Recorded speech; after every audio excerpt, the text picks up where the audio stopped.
কিছুদিন আগে পোশাক নিয়ে খুব চিৎকার চেঁচামেচি হয়েছে যে ঢাকা ইউনিভার্সিটির একজন কর্মচারী তিনি একটা মেয়েকে বলছে বুক ঢেকে রাখো, তারপর সেটা নিয়ে খুব হইচই হয়েছে। তো আমার কথা হচ্ছে ছেলেটার আসলে কোনো দোষ নাই, কারণ ছেলেটা হচ্ছে লাইব্রেরি সায়েন্সের একজন ছাত্র এবং সে একজন লাইব্রেরিয়ান। সো লাইব্রেরি সায়েন্সের একটা কমন নীতি হচ্ছে বুক ঢেকে রাখুন। ছোটবেলা থেকে যদি শুরু করি, নবজাতক তার কিন্তু কোনো জামা কাপড় স্যুট করে না, সে হচ্ছে প্যাম্পাস পরে। এই প্যাম্পাস আর ফেসবুক এটার মধ্যে একটা মিল আছে। কিছুক্ষণ পর পর খুলে দেখতে ইচ্ছে করে নতুন কিছু আসলো কিনা। তবে পার্থক্যও আছে।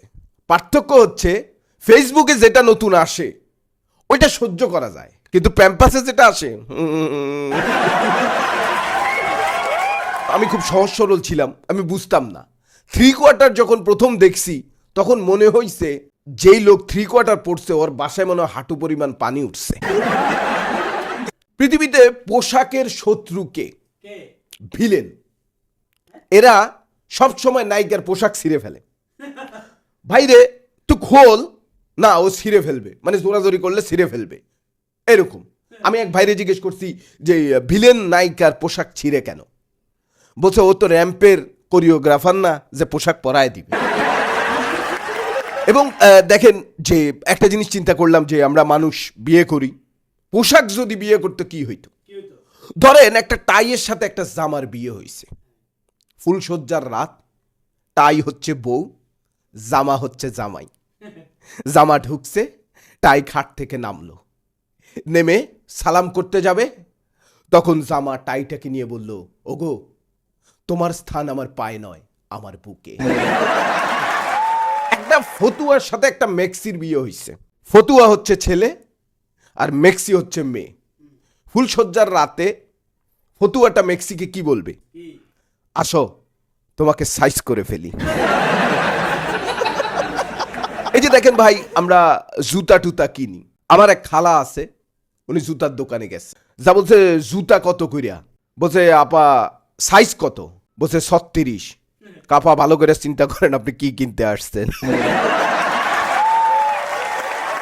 এক অক্টোপাস গেছে জুতার দোকানে, দোকানদার ওরে দেখা কইছে আল্লাহ মাফ করুক ভাই, মাপ চাই, আপনার জুতা আমাদের কাছে নাই।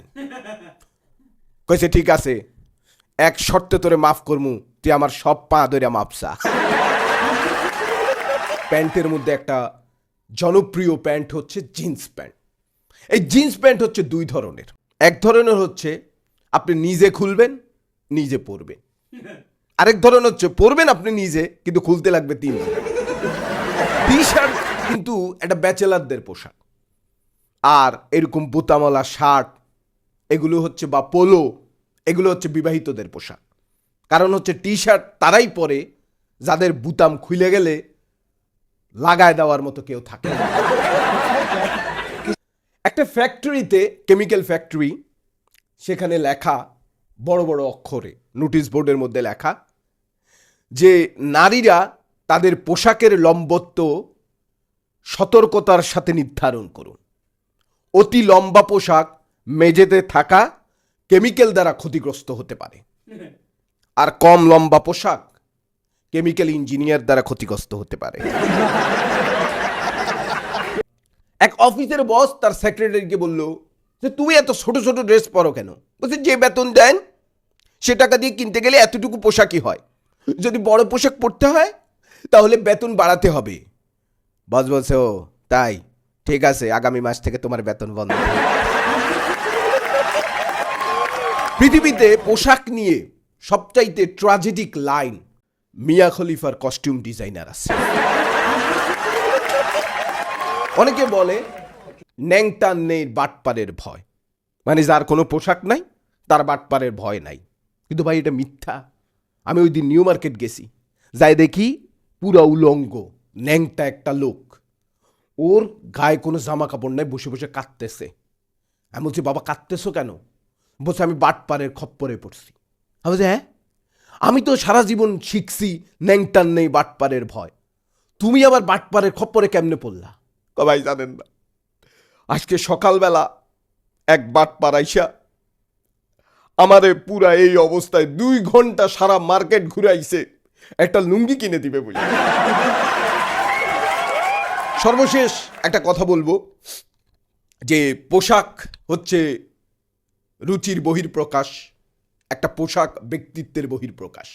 পোশাক নিয়ে একজন মার্কিন অভিনেত্রী বলেছেন যে আমার পোশাকটা তেমনই হওয়া উচিত যেটা দেখলে বোঝা যায় আমি একজন মহিলা, আর ততটাই মার্জিত এবং শালীন হওয়া উচিত যেটা দেখলে বোঝা যায় আমি একজন ভদ্র মহিলা। সবাই ভালো থাকবেন, সুস্থ থাকবেন। নেক্সট ভিডিওতে দেখা হবে। Thank you.